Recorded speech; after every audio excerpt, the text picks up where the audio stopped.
de equilibrio plana y perpendiculares al eje deformado, ¿no? Solo que aquí en la placa ya no tiene sentido hablar de sección transversal porque no es un elemento de barra la placa. La placa es una estructura, como ven acá, de pared delgada, porque el espesor es mucho menor que las otras dimensiones, y tiene superficie media plana, ¿no? La superficie media es la que bisecta al espesor. Entonces, las dimensiones en el plano de la placa son del mismo orden, y hay una dimensión que es mucho menor que esas dimensiones, que es el espesor, ¿no? Por eso la placa, igual que la chapa, es una estructura de pared delgada. Entonces, aquí ya no cabe hablar de sección transversal como lo hacíamos en las barras. Por eso se habla de líneas rectas y perpendiculares al plano medio. Bien, salvando esa diferencia, esta primera hipótesis de Kirchhoff es prácticamente la misma de la teoría de vigas de Euler-Bernoulli, ¿no? La segunda, dice que el plano medio, que lo vamos a establecer con referencia al plano XY, nuestro plano medio va a ser el plano XY de nuestro sistema de referencia, es un plano neutro. A eso también les trae recuerdo la hipótesis de Euler-Bernoulli para viga, ¿no? En esa teoría, el eje de la viga era el eje neutro, que estaba libre de tensiones. Aquí también nuestro plano medio va a ser un plano neutro, que va a estar libre de tensiones y constituye lo que se llama la superficie elástica de la placa, ¿no? Como en las vigas el eje correspondía a la línea elástica de la placa. Bien, la tercera dice que en el cálculo de las deformaciones se desprecia el efecto de la tensión sigma z. Se desprecia la tensión sigma z porque en realidad va a existir casi siempre sigma z debido a que la carga que apliquemos distribuida sobre la placa va a generar tensiones en la dirección perpendicular, ¿no?, a la placa, o sea, justo en la dirección del eje z, por lo tanto van a existir tensiones sigma z. Pero estas van a ser mucho menores que las tensiones normales en las otras direcciones, sigma x y sigma y. Por eso es que se las desprecia en el cálculo de las deformaciones. Y la última hipótesis es que también se desprecia la deformación en la dirección z, ¿no? En la dirección z tenemos el espesor de la placa. De modo que al despreciar la deformación en la dirección z, estamos estableciendo, o establecemos en Kirchhoff, que el espesor no cambia de longitud cuando se deforme la placa. El espesor va a ser el mismo. Bien, esas son las hipótesis del modelo de nuestra placa delgada, según Kirchhoff. De esta hipótesis se puede obtener el campo de desplazamiento de la siguiente manera. Aquí tenemos una línea, fíjense ustedes, un punto P sobre una línea perpendicular al plano medio de la placa, ¿no? Esta sería nuestra línea recta y perpendicular al plano medio. Entonces estamos haciendo un corte de la placa paralelo al eje X. Estamos visualizando desde el eje Y a ese corte, ¿no? Y marcamos el punto P a una distancia Z. A una distancia Z del plano medio. Vamos a ver cómo se mueve ese punto según las hipótesis, ¿no? Entonces, esta línea recta, debido a la carga que se aplique en la dirección perpendicular al plano medio de la placa, esa es otra característica importante que diferencia, esa es la parte esencial, la parte que diferencia la chapa de la placa, ¿no? Porque recuerden ustedes, la placa es también una estructura de pared delgada, pero que recibe carga contenida en su plano medio, mientras que la placa ahora recibe carga perpendicular al plano medio, ¿no?, en la dirección del eje Z. Entonces, esa carga, cuando se aplica, va a hacer que se deforme la placa y esta línea recta se mueva y gire. para ubicarse finalmente perpendicular a la superficie media, ¿no?, deformada. Entonces termina en esa línea verde nuestra línea roja inicial, ¿no? Se trasladó un valor W y giró un ángulo θ X. El θ X porque estamos en la dirección del eje X, la rotación. Entonces giró en el ángulo θ sub X. Bien, entonces ya vemos que hay una incógnita de desplazamiento W, que es el desplazamiento vertical de los puntos del plano medio, pero viene a ser el mismo para el punto P, que está fuera del plano medio, porque no hay deformación en Z, ¿no? Entonces, si no hay deformación en Z, esta línea que se mueve como cuerpo rígido, y por lo tanto todos los puntos de la línea siguen el mismo valor de desplazamiento, tienen el mismo valor de desplazamiento W que el punto sobre el plano medio. Se mueven igual. Entonces, se desplazó la línea y giró como cuerpo rígido. Bien, eso ocasiona que el punto este termina en esta posición finalmente. Ahí termina, llamémoslo P'. Terminó en esa posición. Primero llegó acá por el desplazamiento vertical W y luego giró el ángulo θ X la línea y entonces termina en esta posición, habiendo recibido un desplazamiento en la dirección X, U. Como el ángulo θ X es muy pequeño, entonces la tangente del ángulo θ X en valor absoluto es mucho menor que, perdón, es del orden más bien, aproximadamente igual al propio ángulo, ¿no? La tangente es igual al propio ángulo. El coseno de ese ángulo θ X, y acá el valor absoluto no necesitamos.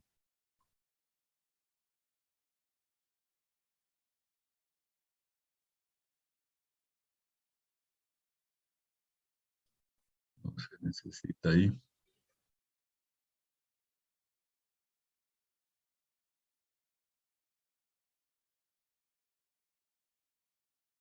Ya. Y el coseno de θ X está en próximo a 1, como es muy pequeño el ángulo θ X, el coseno se aproxima a 1 y el seno también se aproxima al propio ángulo θ X. Esas son las consideraciones que hay que hacer sobre esta rotación que es muy pequeña, ¿no? θ sub X. Bien. Entonces, lo que sucede acá es que aquí está el ángulo de giro, el mismo θ sub X en este sentido. Como no hay deformación en Z, esta línea es este pedacito de acá. Ese pedacito de línea es el mismo acá. Y gira como cuerpo rígido, entonces tampoco se deforma. Por lo tanto, en realidad esto sería un arco de círculo recorrido, pero es tan pequeño el ángulo que podemos imaginar como el desplazamiento perpendicular a la línea, ¿no? Y sí, su valor sería como el del arco de círculo, que sería radio, que es Z por θ X. Ahora, Z por θ X es el desplazamiento, pero como ese desplazamiento U está en la dirección contraria a X, en el sentido contrario a X, viene el signo menos. Entonces, U es igual a menos Z por θ X. Entonces, llegamos a establecer esa primera relación. Y tenemos acá entonces que el desplazamiento W primero es incógnita y segundo, el desplazamiento U va a ser menos Z por θ X. Ahora, si nosotros observamos aquí en la figura,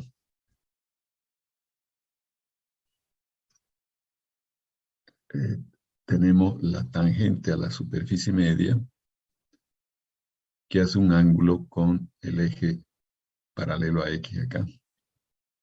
Hace un ángulo que es también θ X, ¿no? Este ángulo también es θ X. Bien, y la tangente θ X es el propio θ X. Entonces, recordando el cálculo que la derivada, ahora usamos derivada parcial porque W es función de las coordenadas X y Y. W es función de las coordenadas del dominio de la placa, que es el plano medio, las coordenadas X y Y. Entonces, la derivada de W respecto a X es la tangente de este ángulo θ X. Por lo tanto, va a ser igual al ángulo θ X, ¿no? Bien, aquí está. Esa relación importante porque el ángulo es pequeño, ¿no?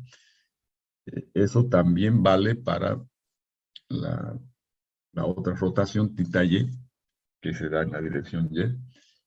Y entonces se puede escribir este desplazamiento U como menos Z por θ X, que es la derivada de W respecto a X.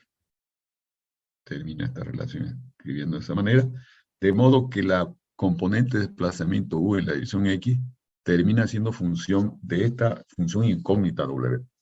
W sí es función de las coordenadas del plano medio de la placa, porque el plano medio de la placa es el modelo matemático de la misma.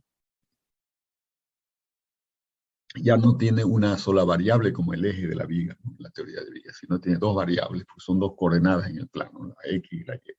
Por eso aparecen ya derivadas parciales acá. Bien.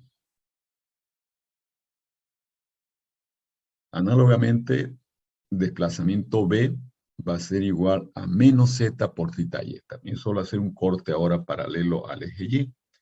Y vamos a tener esta misma deducción. Y tendremos entonces que el desplazamiento B en la dirección Y es menos Z por θ Y, ¿no? Aquí está la explicación de por qué W termina siendo función de X y Y, ¿no? Esto es porque la deformación en Z es cero. Se desprecia. Es cero esa deformación. Entonces, si W variara con Z, la derivada de W respecto a Z no sería cero. Y sabemos que la derivada de W respecto a Z es la deformación epsilon sub Z, ¿no? Entonces, la única manera de que tengamos la deformación en Z igual a 0 es que W no varíe con Z, sea simplemente función de las coordenadas X y Y del plano, ¿no? Bien, todo eso se está deduciendo en base a las hipótesis de Kirchhoff. Entonces, resumimos acá, desplazamiento U y B son proporcionales a derivada de W, ¿no? U es proporcional a la derivada de W respecto a X, B es proporcional a la derivada de W respecto a Y. Y entonces nos queda la incógnita básica, la función W. El problema es que es una función. Ya sabemos cuando una incógnita de desplazamiento es una función, tendré peor en más de una variable, en dos variables. Tenemos experiencia en eso con el problema de torsión, ¿no? Cuando apareció la función de Alaveo de Saint-Venant, ya sabíamos que había que buscar una ecuación diferencial para poder resolver esa ecuación y encontrar a W como solución de esa ecuación diferencial. Entonces, nuestro objetivo va a ser ese, establecer cuál es la ecuación diferencial que gobierna el problema de la placa y que estará con incógnita funcional a W. Bien, una vez que tenemos los desplazamientos, que están todos en función de esta incógnita, de esta función incógnita W, pasamos a las deformaciones por las condiciones, por la descripción cinemática del problema, ¿no? La deformación en X es la derivada de U respecto a X. Entonces, derivando U respecto a X, me queda menos Z por la derivada segunda de W respecto a X dos veces, ¿no? La deformación en Y es la derivada de B respecto a Y, entonces nos queda menos Z por derivada segunda de W respecto a Y dos veces. La distorsión entre la fibra X y Y, paralela a X y a Y, es la derivada de U respecto a Y más la derivada de B respecto a X. Nos va a quedar menos 2Z por la derivada segunda de W respecto a X y respecto a Y. Ya tenemos las deformaciones. Las restantes deformaciones no las escribí porque son todas nulas, ustedes pueden verificar por las condiciones de desplazamiento. Las restantes deformaciones son todas nulas, ¿no? Deformación en Z ya se haya aceptado que era nula. y generaba como consecuencia que W era función de X y Y. Las otras distorsiones pueden verificar ustedes también, son iguales a cero. Aplicando la ley de Hooke, aquí estoy llamando a Poisson con este símbolo mu, sigma X va a ser E sobre 1 menos Poisson al cuadrado por la deformación X más Poisson por la deformación en Y, ¿no? Esto es porque tenemos un estado plano de tensión, ¿no? Esta es la fórmula para el estado plano de tensión, ya que sigma Z es 0, solo tenemos sigma X y sigma Y. Entonces, reemplazando las expresiones de la deformación en términos de las componentes de desplazamiento, que es W, nos queda esta última expresión, ¿no? Esta constante menos es Z sobre 1 menos Poisson al cuadrado por la derivada segunda W respecto a X, dos veces, que representa la curvatura en la dirección X, ¿no? En un punto de la superficie deformada. Y Poisson acá, que multiplica la derivada segunda de la función W respecto a X respecto a Y. Este 2 no hay.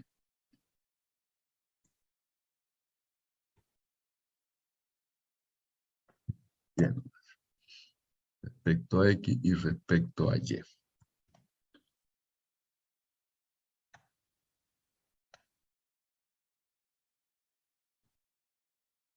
Bien. Entonces ahí teníamos esa expresión para la tensión X. Para tensión Y es similar. La deformación Y es derivada, no, aquí está mal. Deformación en Y es derivada de W respecto a Y dos veces, ¿no? Lo que estaba mal era esta X respecto a Y dos veces. Vamos a ir corrigiendo estos detalles que le pase luego este PDF. Convierto esto a PDF y se lo paso a la plataforma.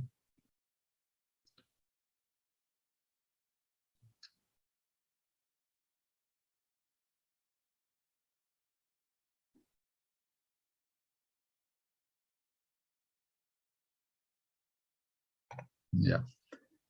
Bien, aquí tenemos sigma Y, que es menos E por Z. Me faltó todo esto otro. Sobre 1 menos Poisson al cuadrado, ¿no?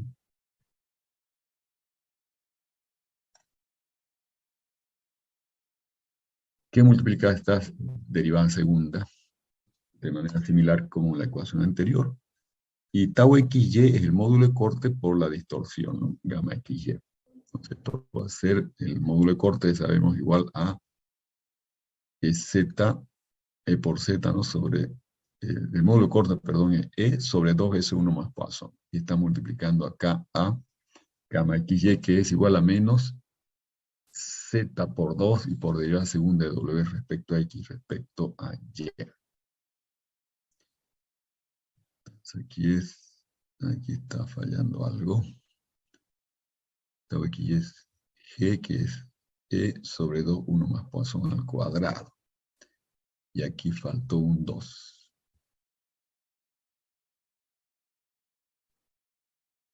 Ahí el 2, se cancelan los 2 entonces. Se cancelan los 2. Este ya no hay.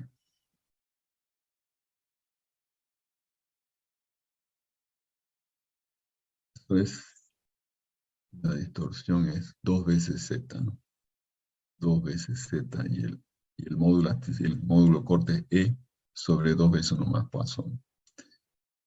Entonces ya tenemos, multiplicando por 1 menos Poisson arriba y abajo, nos queda 1 menos Poisson al cuadrado. Y tenemos esta última expresión para tau xy. Bien, una vez que tenemos ya el campo de tensión en función de la única incógnita W, pasamos a establecer los esfuerzos internos, ¿no? Integrando las tensiones, vamos a tener las fórmulas para los momentos M en X, M en Y, y los torsores MYX y MXY. Vamos a ver.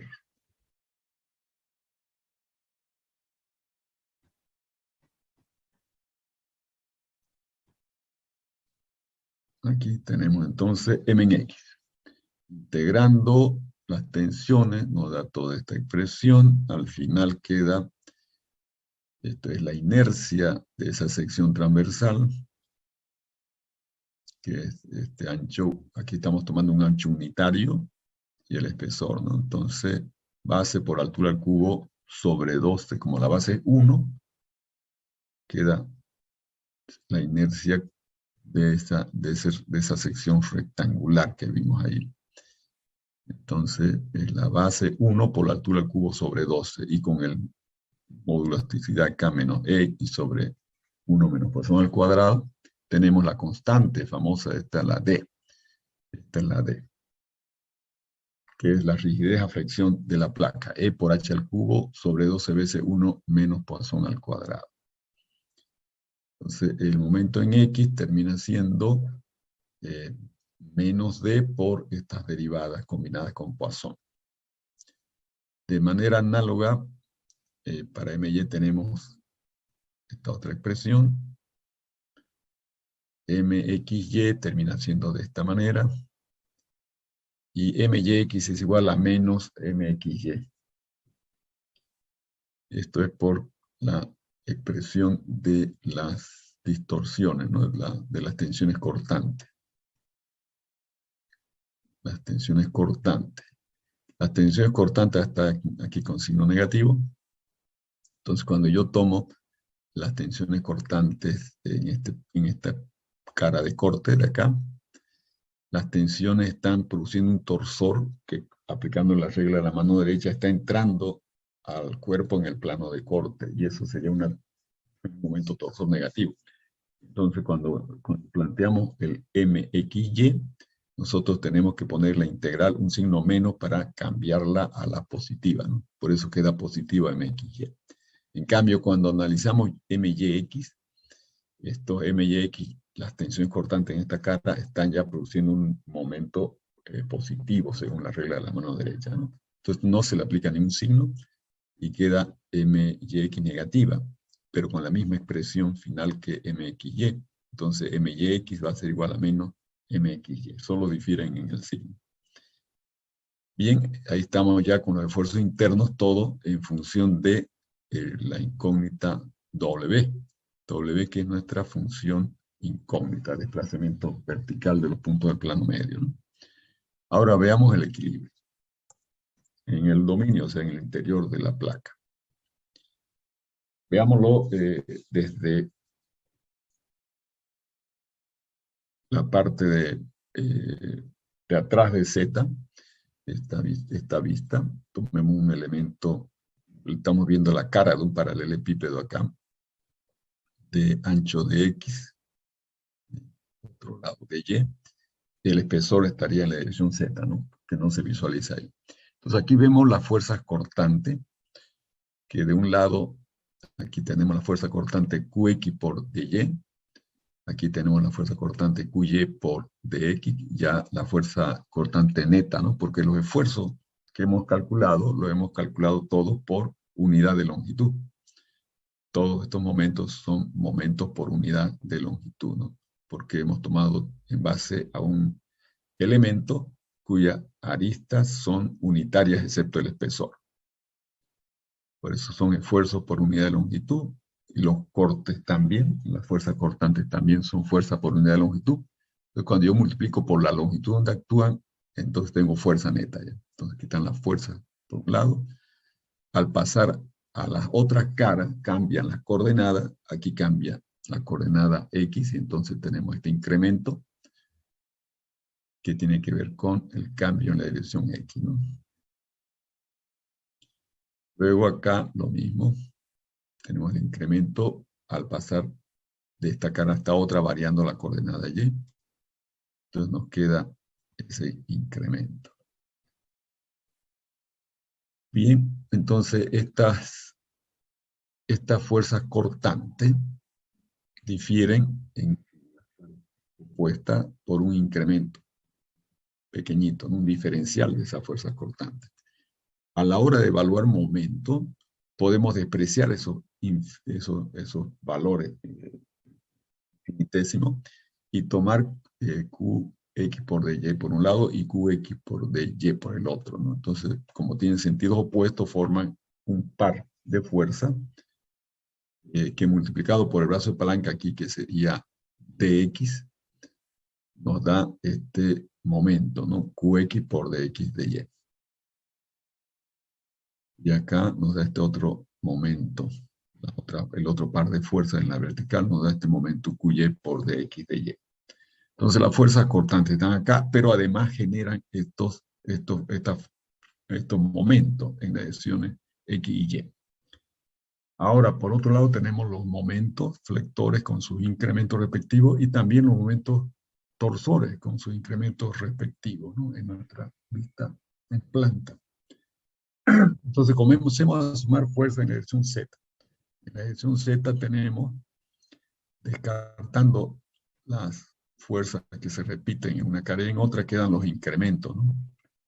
Tenemos estas derivadas de la fuerza cortante, más la fuerza resultante de la carga P en la dirección Z, perpendicular al plano medio, que es fuerza por unidad de área, PZ, por área de X de Y da fuerza, ¿no? Simplificando acá en esta ecuación de X de Y, nos queda simplemente la derivada de Qx respecto a X más la derivada de Qy respecto a Y igual a menos PZ. Esa sería nuestra ecuación de equilibrio de suma de fuerza en la dirección Z. Aquí la hemos puesto como ecuación número 4. Sumando momento en la dirección Y, tendríamos la derivada de mx. La dirección Y son la dirección vertical, ¿no? Mx por dy se van y queda la derivada de mx respecto a x por dx de y. Esto de aquí.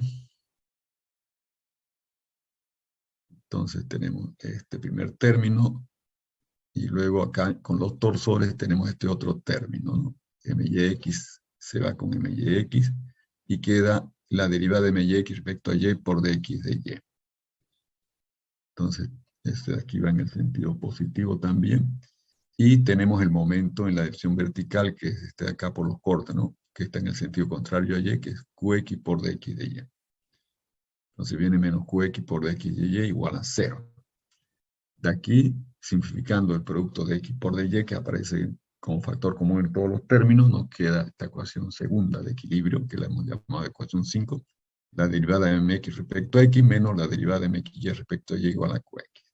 Finalmente, con los momentos en la dirección x, nos va a quedar esta otra ecuación de equilibrio, derivada de my respecto a y, menos la derivada de mxy respecto a x igual a la fuerza cortante q sub y. Bien. Como sabemos nosotros que qx y qy no dependen de w, ya que hemos despreciado la deformación por fuerza cortante, y la hemos hecho aparecer la fuerza qx y qy, la fuerza cortante, aquella solo por motivo de equilibrio. Entonces, vamos a eliminar de las ecuaciones 5 y 6 la fuerza cortante, porque los momentos sí dependen de W, ¿no? Tanto momentos flectores como momentos torsores. Y como yo quiero introducir solamente mi incógnita de desplazamiento W, debo eliminar las fuerzas cortantes. Entonces, para hacer eso, lo que hacemos es derivar esta ecuación 5 respecto a X, derivar esta ecuación 6 respecto a Y sumar término a término. Haciendo eso nos queda esta ecuación. Sí, aquí estamos derivando Qx respecto a X y aquí estamos derivando Qy respecto a Y y luego sumando los términos nos va a quedar esta última ecuación. Derivada segunda de mx respecto a x 2 veces menos 2 veces la derivada segunda de mxy respecto a x respecto a y más derivada segunda de my respecto a y 2 veces igual a menos pz. Y ahora sí, si introducimos las expresiones de los momentos flectores en términos de las derivadas de W, llegamos a la ecuación final de la placa, ¿no? Que es llamada la ecuación de Lagrange. Se llama de Lagrange, fue Lagrange, un ingeniero francés, que la descubrió. Entonces, esa es la ecuación de Lagrange y es la ecuación que resuelve el problema de la placa, es la que resume el modelo matemático de la placa, ¿no? Ahora esta ecuación para poder ser resuelta completamente, necesita de condiciones de contorno, ¿no? Y ya fíjense que es compleja la ecuación porque tiene derivadas cuartas y W función de dos variables. Entonces, es una ecuación un poco difícil de resolver. Normalmente se resuelven por métodos numéricos. Las condiciones de contorno, veámosla acá. Tenemos una placa rectangular. Esto lo hacemos por simplicidad, simplemente para visualizar bien estas condiciones, en las cuales el borde 1 lo consideramos empotrado, el borde 2 apoyado en toda su longitud, y el borde 3 borde libre. Entonces vamos a analizar uno por uno esos bordes y ver cuáles son las condiciones que esa situación de vínculo nos imponen a la placa. Para el borde 1 que está empotrado, obviamente W es 0, y además las fibras no pueden girar en la dirección Y, están impedidas de girar en la dirección Y, ¿no? Por el empotramiento. En realidad ninguna dirección, ¿para qué nos interesa la dirección Y? Que es la dirección perpendicular al borde. Y entonces tenemos acá la derivada de W respecto a Y, que sería esa rotación, igual a 0. Entonces el borde empotrado nos da estas dos condiciones, ¿no? W igual a 0 y la derivada de W igual a 0 también, respecto a Y. Ahora, el borde 2 es un borde que está apoyado continuamente. Entonces lo primero es que la función W vale 0 en todos los puntos porque hay un soporte rígido ahí, ¿no? Está apoyado en todo su contorno, en toda su longitud el borde 2. Entonces W en todos los puntos vale 0. Por otro lado, el momento en la dirección X sobre este borde es 0, porque el apoyo simple no genera ninguna reacción de momento, ¿no? Solo habría momentos si fuese carga sobre la placa, ¿no? Pero como condición de reacción del apoyo no existe, es 0 el momento mx. Entonces, mx igual a 0, esta es la expresión de mx, igualando a 0, tenemos, y considerando además que la derivada de W respecto a Y dos veces la curvatura de la dirección Y de la línea esta, que permanece recta, entonces la derivada segunda respecto a Y dos veces hace 0. Y entonces nos queda esta condición de mx igual a 0 como derivada segunda de W respecto a x dos veces igual a 0. Entonces estas son las dos condiciones para el borde 2, que está apoyado continuamente en toda su longitud. El borde libre ahora. El borde libre, uno pudiera pensar que va a tener acá el momento mx, que es el momento en la dirección perpendicular al borde, igual a 0. Luego tendríamos que los momentos torsores, que aquí sería myx igual a 0 también, y la fuerza cortante, que sería en la dirección xqx igual a 0. Pero en realidad habrían tres condiciones si pensásemos de esa manera, ¿no? En realidad vamos a ver que el momento torsor en el borde libre y la fuerza cortante se combinan para producir una reacción, un cortante ficticio acá, una fuerza vertical neta ficticia. Esa es la que va a ser igual a 0, además de que el momento perpendicular al borde es igual a 0, ¿no? El mx en este caso. Entonces, en el borde libre, el momento perpendicular al borde se toma como 0, es correcto. Y ahora vamos a analizar qué sucede con el resto.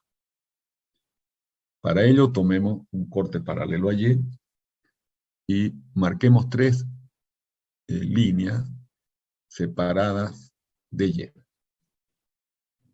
Ahí, ¿no? Y vamos a considerar entonces en esta región, consideramos el momento resultante, que va a ser mx multiplicado por dy. Este momento va a ser el mx multiplicado por la longitud de actúa, ¿no? Que es dy. Bien.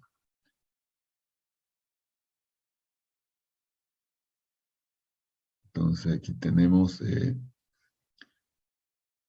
ese momento, lo podemos imaginar si nosotros cambiamos el sentido, la dirección más bien de las tensiones cortantes, de manera que sea estáticamente equivalente a la situación original. Podríamos imaginar que estas fuerzas cortantes están en la dirección vertical ahora. Así. Variando linealmente, ¿no? Entonces, si hacemos ese cambio, podemos imaginar que, que este momento está produciendo este par de fuerza, que es de valor el momento torsor MXY, ya que el momento neto es MXY por DY. Entonces, si ustedes incluso ven las unidades del momento torsor, son unidades de fuerza, porque son fuerza por longitud, que es la unidad de momento sobre longitud, ¿no? Se cancelan las longitudes y quedaría unidad de fuerza solamente, el momento torsor. Entonces, tiene sentido hacer esta sustitución, de modo que el equilibrio no se altera para nada, ¿no? Lo que sí que el cambio de la dirección de la tensión cortante sí altera las deformaciones, el resto de la situación en la placa, pero como es localizada este cambio que se está haciendo, entonces en la generalidad de la placa no se va a alterar la situación de tomar las tensiones en su situación original, solamente una región muy cercana al borde, ¿no? Se va a producir por el principio de San Venano, se va a producir esa alteración. Entonces aparece este parcito de fuerza. De la misma forma acá tenemos esta otra fuerza, MXY más la de MXY respecto a Y por DY, debido a que acá el momento se incrementó, ¿no?